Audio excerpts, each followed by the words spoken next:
Sin la ira de Dios no hay evangelio.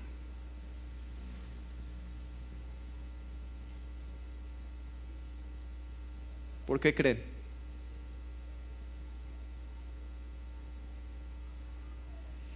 Porque esa es la razón por la cual murió Jesús. Porque Dios está airado. Si no, ¿para qué murió Jesús? ¿Qué caso tiene su sacrificio si Dios no estaba enojado? Si Dios no tenía realmente un problema grande con el pecado. ¿De qué se trataba entonces? Me gusta ver que mi hijo sufra. Me gusta ver que lo maltraten y que lo torturen. ¿Es eso el punto? ¿Que Dios es sádico y nada más es eso? ¿Que le gusta ver cómo sufrió su hijo? No.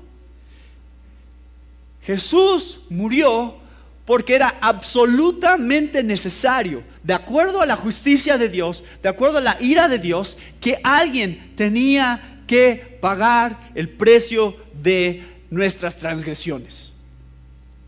Tú y yo ofendimos a Dios en un nivel que no tenemos ni idea qué tan grave realmente era.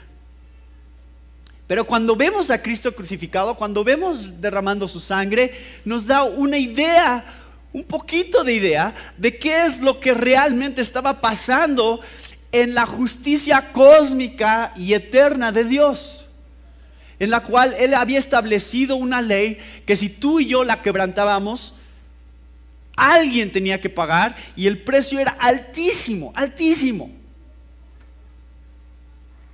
De tal manera que si tú y yo tratamos de pagarlo, tenemos que pasar toda la eternidad pagándolo. Porque no se puede pagar.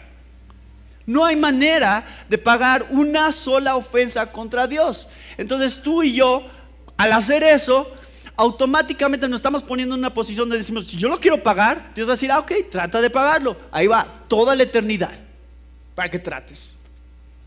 Y nunca vas a acabar.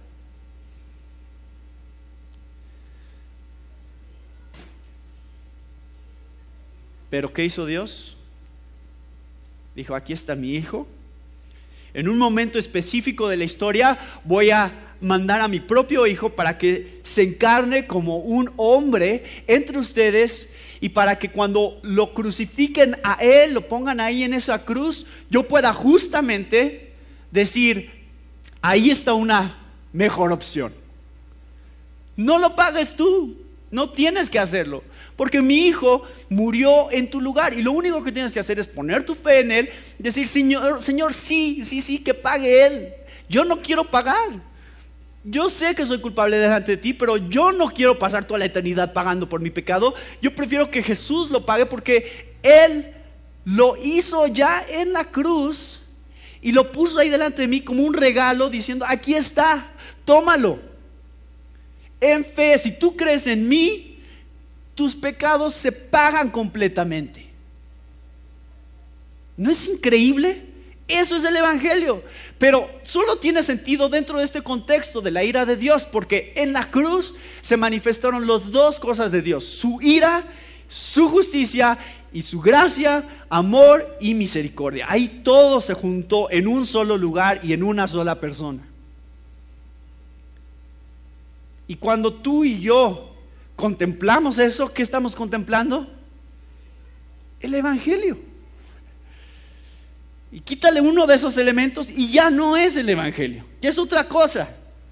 Ya es la nueva era, ya es nada más algo motivacional para hacernos sentir mejor con respecto a nosotros mismos, no sé, ya es otra cosa completamente diferente.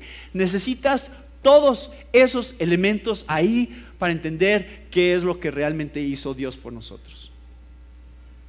Es hermoso. Y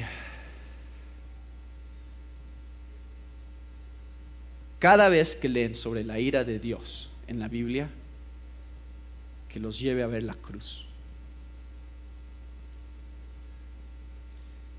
Y cada oportunidad que ustedes tengan, hablen de la ira de Dios. No tengan miedo, porque el evangelio no es Dios te ama. El Evangelio es: tú tienes un problema con Dios y Dios te ama. Y tu problema se llama la ira de Dios. ¿Y quieres leer qué tan grave es la ira de Dios? Vamos a leer un poquito de la ira de Dios.